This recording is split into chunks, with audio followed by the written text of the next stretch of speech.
Hello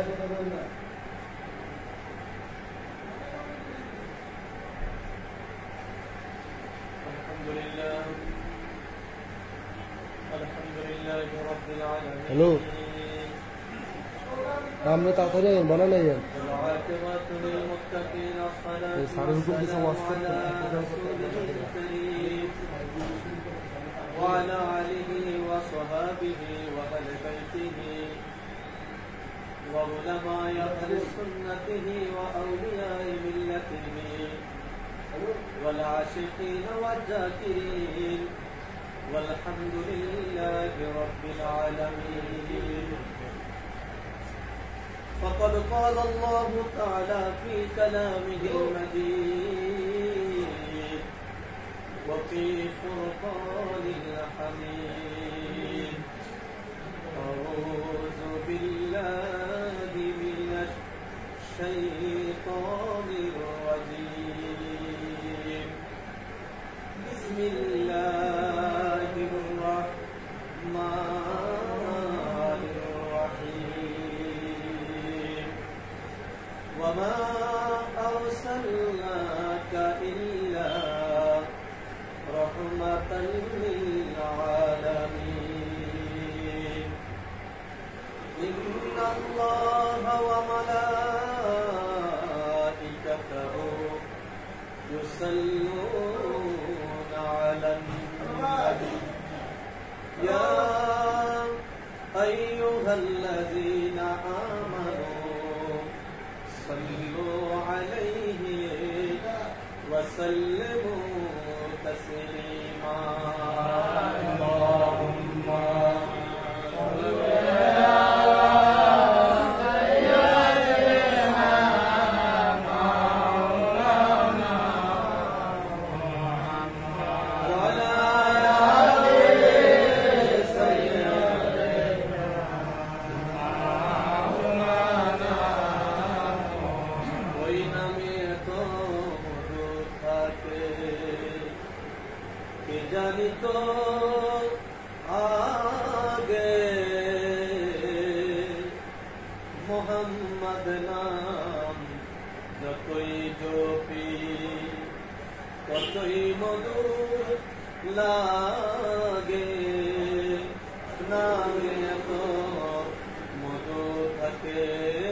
اللهم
صل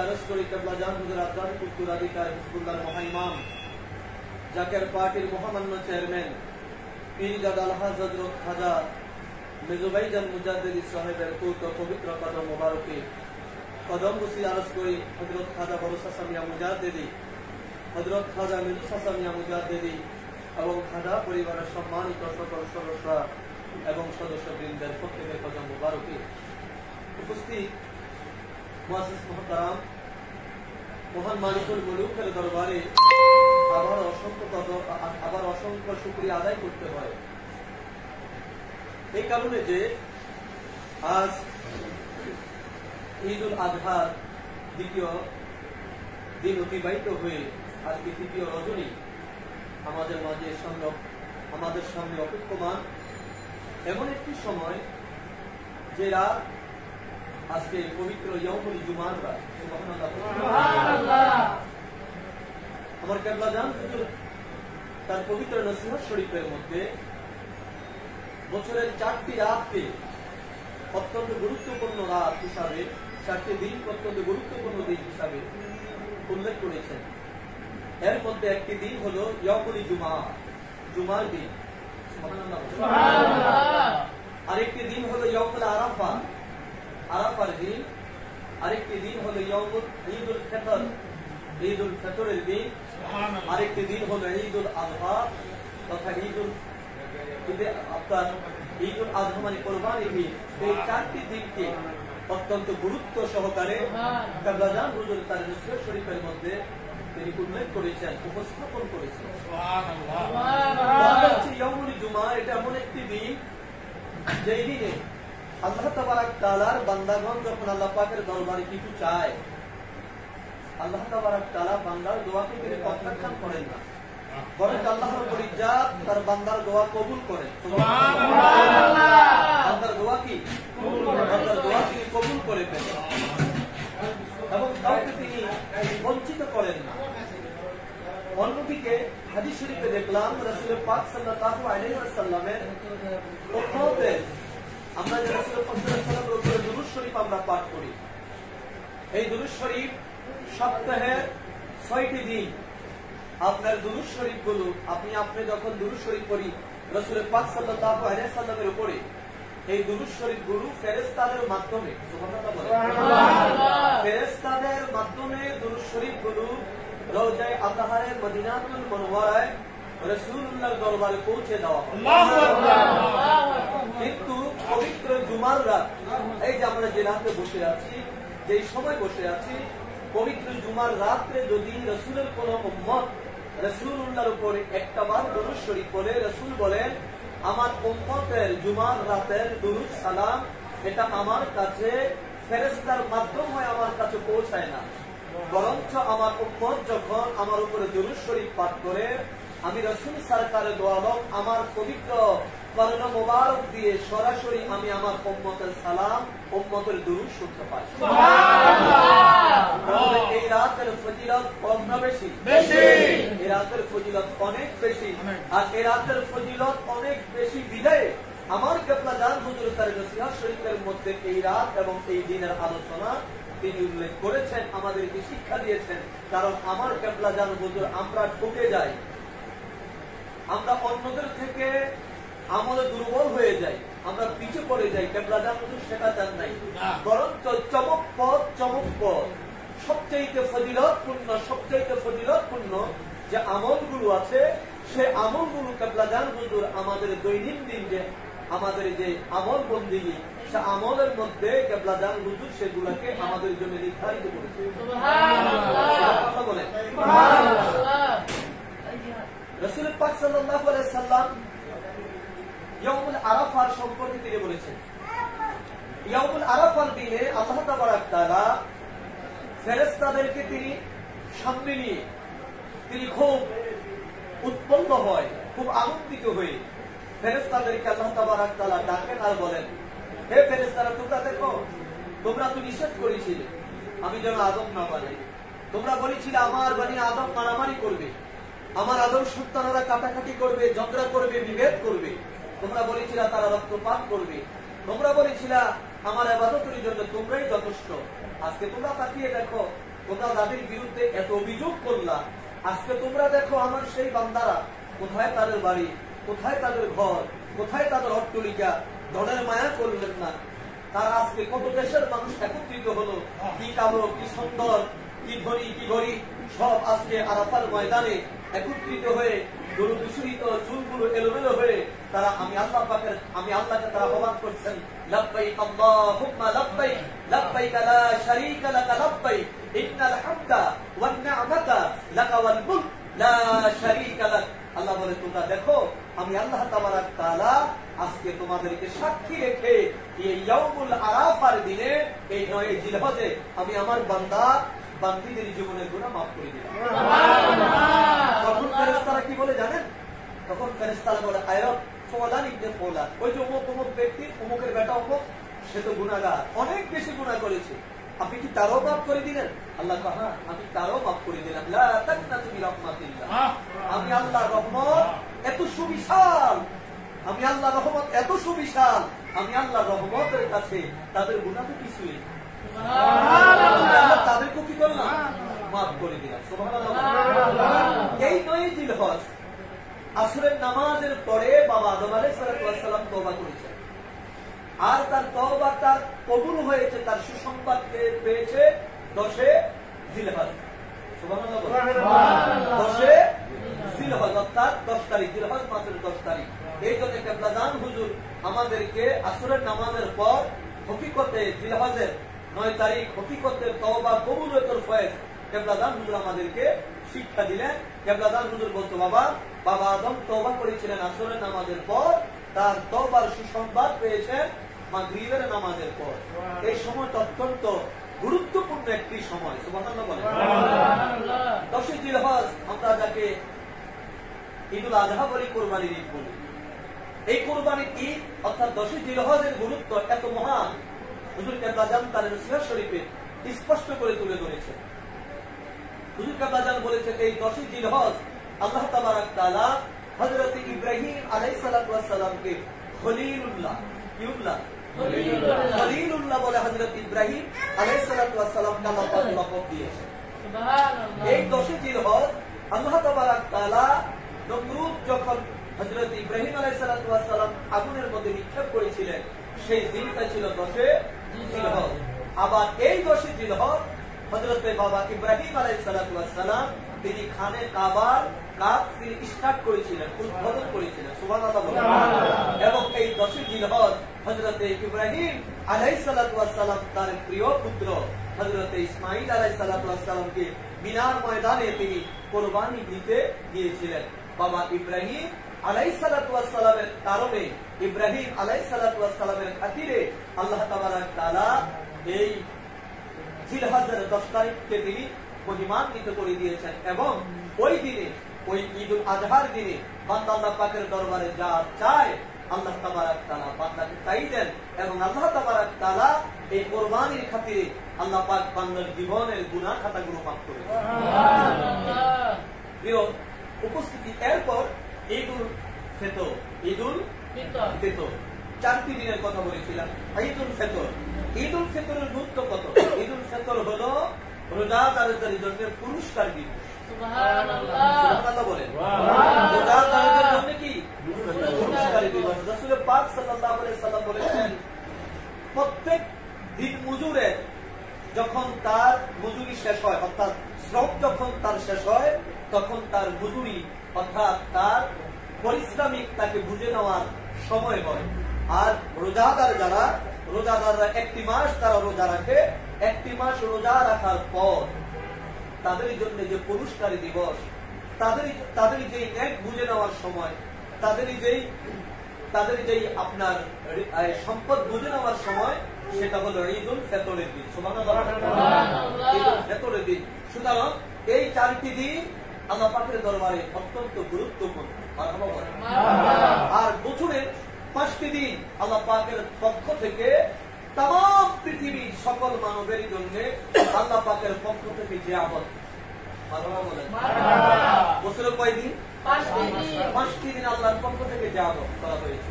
অর্থাৎ খাও, যত ইচ্ছা তোমরা খেতে থাকো। সুবহানাল্লাহ। কতদিন? 5টি দিন। সেই 5টি দিন কি?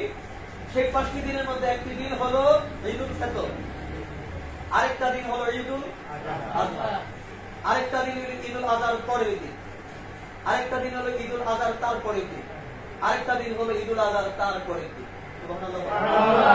আল্লাহ বলছেন দেখো রোজা এত এত ফজিলতপূর্ণ, রোজা রাখলে আমার সাথে সম্পর্ক হয়, আমার সিফাতের সাথে আমার গুণের সাথে তোমার গুণ মিল, আমি আল্লাহ খাই না তোমরাও খাও না, সুবহানাল্লাহ বলেন। তো আমার সিফাতের সাথে তোমাদের সিফাত মিলে, রোজার ফজিলত অত্যন্ত গুরুত্বপূর্ণ। আল্লাহ বলে না এই রোজাকে আমি আল্লাহ তোমাদের জন্য শীতল করে দিলাম, এই দিনে রোজা রাখবে না, এই দিনে আমি আল্লাহর পক্ষ থেকে তোমাদের জন্য দেওয়া হবে, সুবহানাল্লাহ। যার কারণে আমার কেবলাদান হুজুরের জীবন আদর্শের মধ্যে আমরা যেটা দেখলাম, বাংলাদেশের অন্য কোন জায়গায় আপনি যান, ঈদুল আজহা শেষ হওয়ার পর, পশু কোরবানি হয়ে যাওয়ার পর, রান্না করে খেয়ে খাওয়া দাওয়ার পর, এরপর বাকি দিনের আর কোনো খবর থাকে না। কিন্তু বিশ্বজাকের মন্দির দরবার শরীফ, আমার কেবলাদান হুজুরের তিল তিল করে ভরা এই মহান দরবার শরীফ, বিশ্বরীর পবিত্র বেসালত মন্দির, এই বনানী পাক দরবার শরীফে আমরা দেখি শুধু ঈদুল আজহা মানে ঈদের নামাজ পড়ে শেষ নয়, বরঞ্চ তার ধারাবাহিকতা কোরবানির মাধ্যমে ঈদুল আজহার দিন, তারপরের দিন, তারপরের দিন, তারপরের দিন, এটা ধারাবাহিক ভাবে চলতে থাকে। আল্লাহ যেহেতু জেহাবতের ঘোষণা করেছে, আল্লাহর ওই জেহাবতের পশু কুরবানি করে আল্লাহর ওলিরা মানুষের মেহমানদারি করে। আজকে আশ্চর্য, আমি সম্ভবত আসরের নামাজে আগে আমি বাসায় রওনা করেছি, একটা রিক্সায় উঠলাম, এখান থেকে একটা রিক্সা উঠে বাসায় রওনা দিলাম, 2 নম্বর রুটে যে এক জায়গায় নামলাম, তো আমাকে হয়তো রিক্সা ড্রাইভার হয়তো কিভাবে চিনছে, হুজুর বাড়ি আলেম হিসাবে। তো এর মধ্যে রিক্সা থেকে নামার পরে একজনের সাথে রিক্সা ড্রাইভার কথা বলতেছে, উনি তো হুজুর বাড়ি ভালো না, উনি হুজুর বাড়ি আলেন, গতকাল হুজুর বাড়িতে খাওয়াইছে। রিক্সা ড্রাইভার বলতেছে গতকাল হুজুরের বাড়িতে খাওয়াইছে, এত বস্তু খাওয়াইছে, সাথে আবার দই দিছে, আবার সাথে মিষ্টিও খাওয়াইছে। আল্লাহ তো সিবগাতাল্লাহ, তোমরা আল্লাহর রঙে রঙিন হও। আল্লাহ কি বলে? আল্লাহ বলে আমার বান্দার হাত আমার হাত। আল্লাহ তো কারো ঘরে আইনা খাওয়ার প্লেট দিবে না। আল্লাহর মনোনীত পুরুষ যারা, আল্লাহর মনোনীত আল্লাহর ওলি যারা, তারা যখন খাওয়ায়, এই খাওয়াটা হয়ে যায় কার পক্ষ থেকে? তারা যদি কারো মাথায় হাতটা করে, হাতটা কার হয়ে যায়? আল্লাহর হয়ে যায়। তো রিক্সাওয়ালা বলতেছে খুব খাওয়াইছে, একজনের সাথে আলাপ করতেছে, তো ওই লোক আবার, উনি আবার বাড়িওয়ালা, ওনার 2 নম্বর রোডে 37 নম্বর বাড়ির মালিক। তো আমার বলতেছে সেই ভাই সবাই খাওয়াইলেন, আমগুলো তো খাওয়াইলেন না। আমি বললাম কালকে তো উন্মুক্ত ছিল বিশ্বরীর পবিত্র বেসালত মন্দির, হাজার হাজার মানুষ, প্রায় 200 কেজির উপরে শুধু দই আনা হয়েছে। আল্লাহ বলছেন বছরে 5টি দিন আমি আল্লাহর পক্ষ থেকে তোমাদের জন্য জেহাবত, তো সেই জেহাবতের বাস্তব রূপ যিনি দিলেন তিনি হেজবুল্লাহর মহাইমাম, দলের চেয়ারম্যান, সেই মেহমানদারি আমাদেরকে করাইলেন। তো যিনি আল্লাহর পছন্দনীয় কাজ যিনি করেন, আল্লাহর পছন্দনীয় কাজ যিনি করেন, আল্লাহ পাকের অর্পিত দায়িত্ব যিনি বাস্তবায়ন করেন, তিনি তো আল্লাহর মনোনীত পুরুষ। আর আমি প্যান্ট করে খেলাম, আমার পাশের ফ্ল্যাটে পারিন না, আমার পাশের ফ্ল্যাটে 3 হাত দূরে যার দরজাটা, সে লোকটা কি খেলো না, এই বর্তমান যুগে, বর্তমান সময়ে সেই খবরটা পর্যন্ত নেওয়া হয় না। তারপরও আমরা অনেকে জাকের পার্টির বিরোধিতা করি, অনেকে আমরা বিভিন্ন রকম মন্তব্য করি, জাকের পার্টি নিয়ে কথা বলি, জাকের পার্টির চেয়ারম্যানকে নিয়ে আমরা কথা বলি। আমরা কি মনে করি? আমরা মনে করি অনেক লম্বা দাড়ি আমার আছে, মাথায় একটা টুপি আছে, আমার গায়ে লম্বা একটা জামা আছে, আমি 5 ওয়াক্ত নামাজ মসজিদে পড়তে যাই, আমার মতো মুসলমান আর কে হতে পারে? প্রিয় ভাইয়েরা, এই শুধু দাড়ি আর জুব্বা, নামাজ আর রোজার দ্বারা এটাকে মুসলমান বলা হয় না, এটাকে মুমিন বলা হয় না। আপনি যদি মুসলমান হতে চান, আপনাকে পরিপূর্ণভাবে ইসলামের ভিতরে প্রবেশ করতে হবে। সুবহানাল্লাহ, পরিপূর্ণভাবে প্রবেশ করতে হবে। আল্লাহ তাবারক তাআলা আপনাকে আমাকে যখন হাসরের ময়দানে বলবেন যে আমি ক্ষুধার্ত ছিলাম, আল্লাহ এখন বলবেন যে আমি ক্ষুধার্ত ছিলাম, আমি তোমার কাছে খাওয়া চেয়েছিলাম, তুমি আমাকে কেন খাওয়া দাও না? তুমি আমাকে কেন খাবার দাও না? আমি বস্ত্রহীন ছিলাম, আমি তোমার কাছে বস্ত্র চেয়েছিলাম, তুমি আমাকে কেন বস্ত্র দিলে না? আসলে ময়দানে মানুষগুলো তখন আশ্চর্য হবে এবং তারা বলবে, আপনি কখন গেলেন আমার ঘরের দরজায়? আপনি যদি যেতেন, আমি যদি আপনাকেই দেখতাম, তাহলে তো আমার সব কিছু দিয়ে দিতাম। আপনি খাবেন আর আমি আপনার জীবনে কোনো কথা হতে পারে? আল্লাহ বলবে, হ্যাঁ আমি চেয়েছিলাম, আমি তোমাদের কাছে খাবার চেয়েছিলাম, কিন্তু আমাকে তোমরা খাবার দাও নাই। আমার গায়ে পোশাক ছিল না, আমি পোশাক চেয়েছিলাম, তোমরা আমাকে পোশাক দাও নাই। তখন বান্দারা বলবে, এটা কেমন কথা? এটা কেমন কথা? আল্লাহ বলবে, কেন? তোমার বাড়িতে অমুক দিন অমুক গভীর রাতে আমার এক বান্দা কি তোমার কাছে, আমার এক বান্দি কি তোমার কাছে শীতে কাতর হয়ে তোমার কাছে একটি জামা চায় নাই? তখন বান্দার স্মরণ হবে, হ্যাঁ চেয়েছি। আল্লাহ তখন বলবেন, যদি তুমি আমার ওই অসহায় বান্দা বান্দিকে যদি শীতের একটা পোশাক দিতে, সেই পোশাকটা আমার হতো। আমার ক্ষুধার্ত বান্দা বান্দি যখন তোমার কাছে খাবার চেয়েছে, যদি তুমি আমার বান্দাকে বান্দিকে যদি তুমি খাওয়াইতা, সেই খাওয়াটা আমার জন্যই হতো। তার হাকিকত আমরা কোরবানি দিতে আল্লাহ বলে, কুরবানি সালাতি ওয়া নুসুকি ওয়া মাহইয়া ওয়া মামাতি লিল্লাহি রাব্বিল আলামিন। বান্দা বলো, তোমার নামাজ, তোমার কোরবানি, তোমার হজ, তোমার যাকাত, তোমার স্ত্রী পরিবার পরিজন সমস্ত কিছু হবে একমাত্র আমি আল্লাহর জন্য। লিল্লাহি রাব্বিল আলামিন, এর মধ্যে আর কেউ থাকবে না। এর মানে হলো, আপনি যদি আপনার সন্তানের পরিধানের কাপড়টা ব্যবস্থা করে দেন, আর যদি আপনার নিয়ত থাকে লিল্লাহি রাব্বিল আলামিন, আমি আমার সন্তানকে সুশিক্ষিত করব আমার আল্লাহর জন্য, সন্তানকে আমি ভালো একটা পোশাক দিব আমি আমার আল্লাহর জন্য, কোরবানিটা দিয়েছি আমি আমার আল্লাহর জন্য, এই যে সেজদাটা দিলাম সেটা আমি আমার আল্লাহর জন্য দিলাম, মানুষের সাথে আমি সৎ আচরণ করব, এটা আমি আমার আল্লাহর জন্য করব। সুবহানাল্লাহ বলেন, সেটা আমি আমার আল্লাহর জন্য করব। আমার আল্লাহ বলে, এটাই হয় আমার জন্য, সৎ আচরণ করবো বান্দার সাথে, কিন্তু সৎ আচরণটা হয়ে আমি আল্লাহর জন্য। সুবহানাল্লাহ।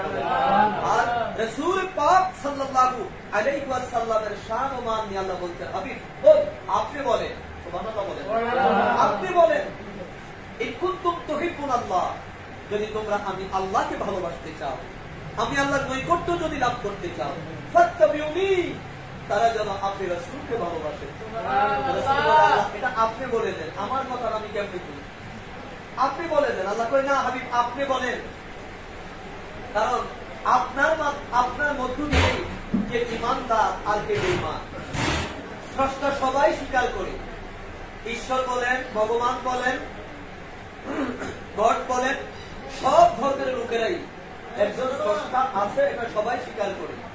তো আল্লাহ দিয়ে কিন্তু ঈমানের পরিপূর্ণতা, আল্লাহর বিশ্বাসের উপর দিয়ে কিন্তু ঈমানের পরিপূর্ণতা জাস্টিফাই হয় না, জাস্টিফাই হয় রাসূলুল্লাহ সাল্লাল্লাহু আলাইহি ওয়াসাল্লামের মাধ্যমে, আল্লাহর প্রেরিত রাসূলদের মাধ্যমে। সুবহানাল্লাহ।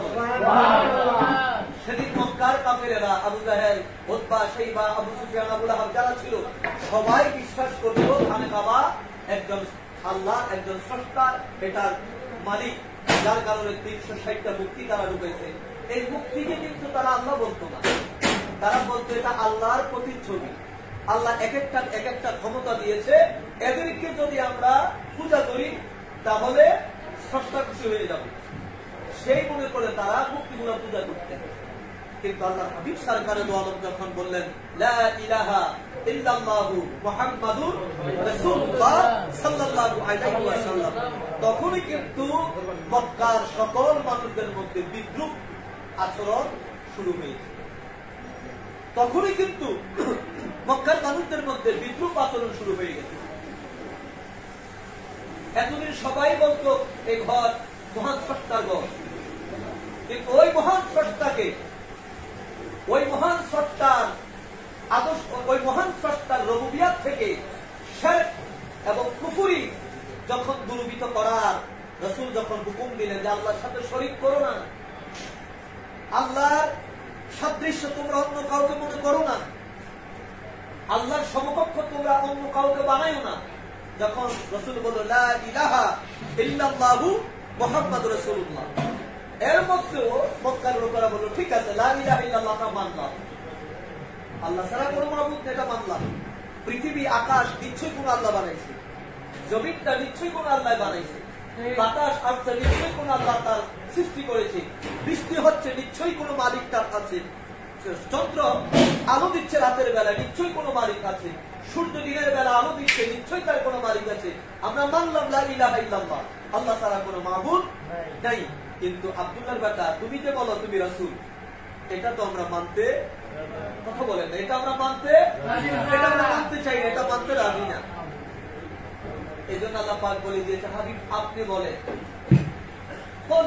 আপনি বলেন আপনার পবিত্র জবান দিয়ে, কথা আল্লাহ, জবান আমার রাসূলের, কথা বলেন জবান কার? রাসূলের জবান। সুবহানাল্লাহ বলেন।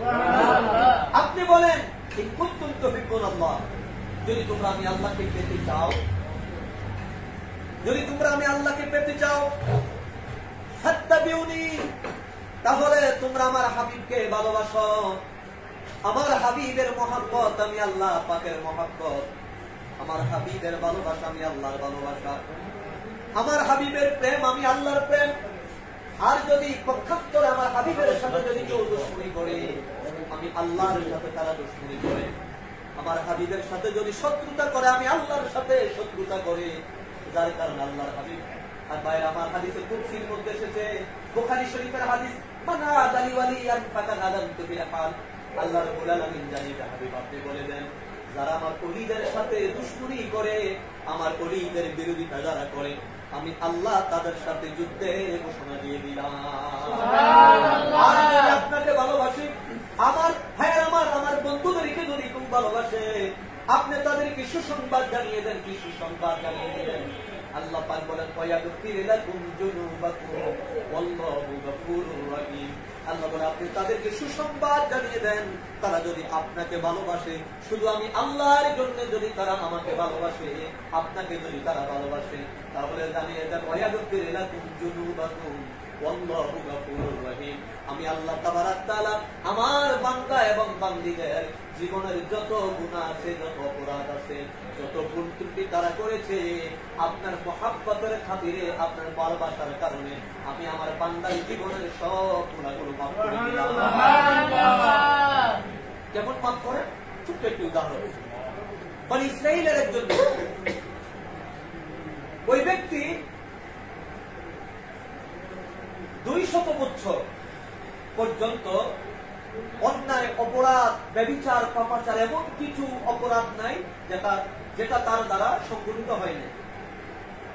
সারাদিন অপরাধ করতেন, দিনের বেলায় এসে তাওরাত তেলাওয়াত করতেন।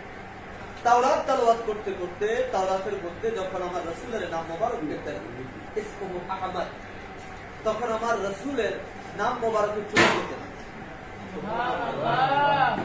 নাম মোবারকে কি? চুমা খেতেন। নাম মোবারকে চুমু খেতেন। ওই ব্যক্তি মারা কিছুদিন পর তিনি মারা গেলেন।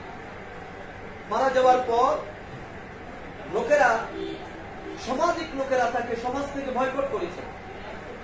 লোকটা অপরাধী, এই জন্য কেউ তার দাফনের ব্যবস্থা করলেন না, কেউ তার দাফনের ব্যবস্থা করলেন না, লোকটাকে ময়লা আবর্জনার ভিতরে পালিয়ে রাখলেন। আল্লাহ রাব্বুল আলামিন হযরতে মুসা আলাইহিস সালাতু ওয়াস সালাম আমার আল্লাহ পাক ডাকতে বলে, মুসা তোমার কওমের অমুক পুত্রের অমুক ব্যক্তি লাশ পড়ে আছে ময়লা আবর্জনার মধ্যে, তুমি তাড়াতাড়ি করে তার দাফনের ব্যবস্থা করে দাও। তাড়াতাড়ি করে তার দাফনের ব্যবস্থা করো। আল্লাহ তাকে ক্ষমা করে, আমার রাসূলের উসিলায় কেমন ক্ষমা দেবে। তখন তুমি তাড়াতাড়ি দাফন করার ব্যবস্থা করে। হযরত মুসা বলেন, এই লোকটা সারা জীবন ভর অন্যায় করেছেন, অপরাধ করেছেন, যার কারণে সমাজের লোক তাকে দাফন করতে রাজি না। আল্লাহ বলে, আমি বললাম তুমি তাকে দাফন করো। মুসা বলে, তার জীবনে কোনো ভালো আমল তো নাই। আল্লাহ বলে, তোমরা তাকে এত দূর দূর করে ফেলে দিচ্ছ, তোমরা কি জানো আমি আল্লাহর কাছে লোকটা কত প্রিয়? এমন কি আমল করলো, এমন কি আমল করলো যার কারণে তোমার কাছে এত প্রিয় থেকে প্রিয়তম হলো। আল্লাহ বলে, শোনো মুসা, তোমরা দেখেছো সারাদিন সে রাতের দিনের বেলায় অন্যায় অবিচার বেবিচার পাপাচার করেছে, কিন্তু রাত যখন হতো তাওরাত নিয়ে এসে বসে পড়তো। তাওরাতের মধ্যে যখন আমার হাবিব মুহাম্মদ রাসূলুল্লাহ সাল্লাল্লাহু আলাইহি ওয়াসাল্লামের নাম মোবারক দেখে ওই ব্যক্তি তাওরাতের হাবিবের নাম মোবারক আল্লাহু আকবার বলেন। আমার হাবিবের নাম মোবারক করতেন। গভীর মনোযোগ দিয়ে শুনেন।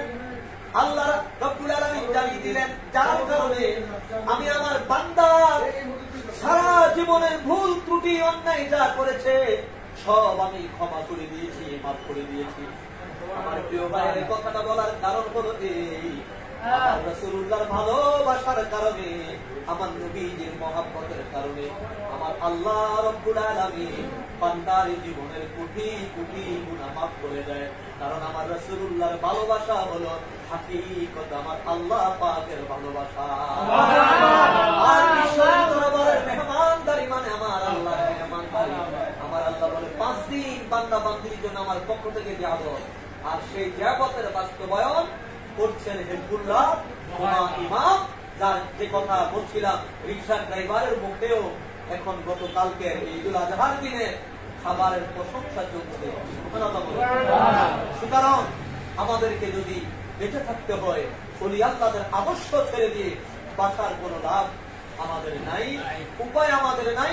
বাঁচতে পারি এই জগতের মধ্যে বাঘ, আমার আল্লাহ পাক বাঘ পাঠাইছেন, বাঘও বাইসা রয়েছে, সিংহ আছে, বিড়াল আছে, কুকুর আছে, কিন্তু মানব যারা আল্লাহ পাক মানবকে বলেছেন মানব আশরাফুল মাখলুকাত। সুতরাং মানব যদি আমি বাঁচতেই চাই, আমি আশরাফুল মাখলুকাত হয়ে বেঁচে থাকতে চাই, মানুষের মতো মানুষ হয়ে আমি বেঁচে থাকতে চাই, আমি শিয়াল কুকুরের মতো বেঁচে থাকার কোন দাম নাই, প্রয়োজন নাই।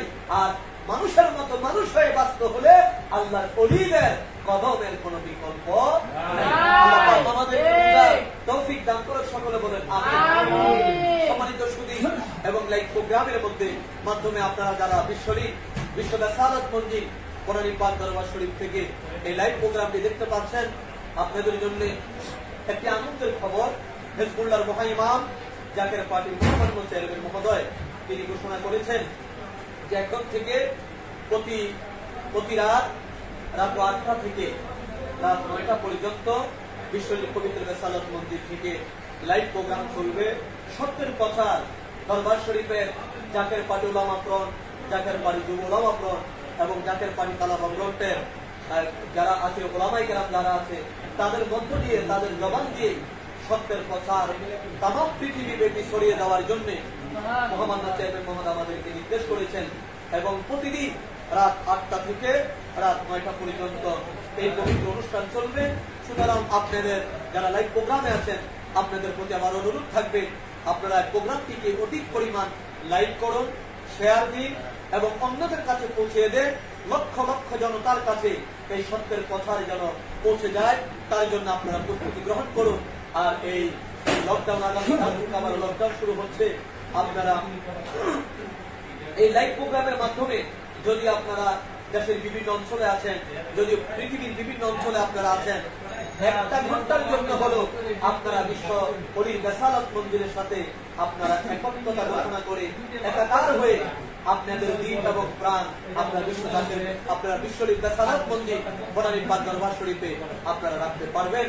যার জন্য হিজবুল্লাহর মহাইমাম আপনাদেরকে ভালোবাসেন, আপনাদেরকে স্নেহ করেন, আপনাদেরকে মহব্বত করেন, আপনাদেরকে তিনি এই মহামারী থেকে তিনি উদ্ধার করতে চায়, বিধায় তিনি এই পবিত্র অনুষ্ঠানের কর্মসূচি আমাদেরকে জানিয়ে দিয়েছেন।